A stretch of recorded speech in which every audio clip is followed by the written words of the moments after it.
Radioactive Cigar Projects in the house. Let's go, baby.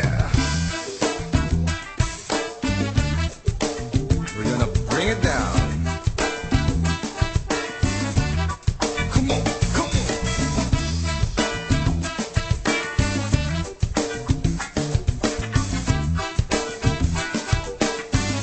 Eto na pare. Gusto mo ng baboy? Gusto ko ng baboy. Gusto ko ng baboy, pare. Gusto ko ng baboy. Gusto ko ng baboy. Gusto ko ng baboy, man. Alam nyo, bata pa lang ako, mahilig na talaga ako sa baboy. Lagi ako nagpapabili sa nanay ko ng baboy. Sabi ko, maibili mo ako ng baboy. Yung cute, yung pink, yung maliit, yung may ribbon sa liig. Sabi ng nanay ko, bakit mo gusto magpabili ng baboy, anak? Sabi ko, dadalhin ko sa eskwela kasi nay, lahat ng tao mahilig sa baboy.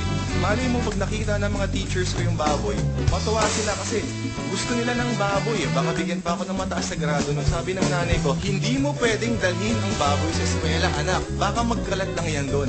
Sabi ko, nay, hindi mo ako naiintindihan. Buo ang loob ko, dadalhin ko sa eskwela. Kaya gusto ko ng baboy. Gusto ko ng baboy. Gusto ko ng baboy, pare. Gusto ko ng baboy. Gusto ko ng baboy. Gusto ko ng baboy, man. Kaya, nung lumaki na ako, hindi pa rin nawala yung hilig ko sa baboy.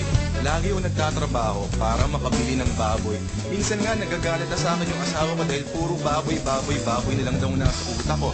Sabi niya, walang hiya ka, puro ka na lang baboy. Ang payat-payat mo naman. Sabi ko, walang hiya ka rin. Hindi mo ako naintindihan. Baboy ang kailangan ng katawan ko. Baboy ang kailangan ng katawan mo.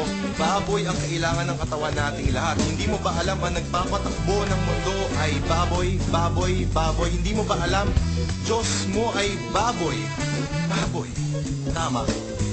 Diyos natin ang baboy. Kaya gusto ko ng baboy. Gusto ko ng baboy.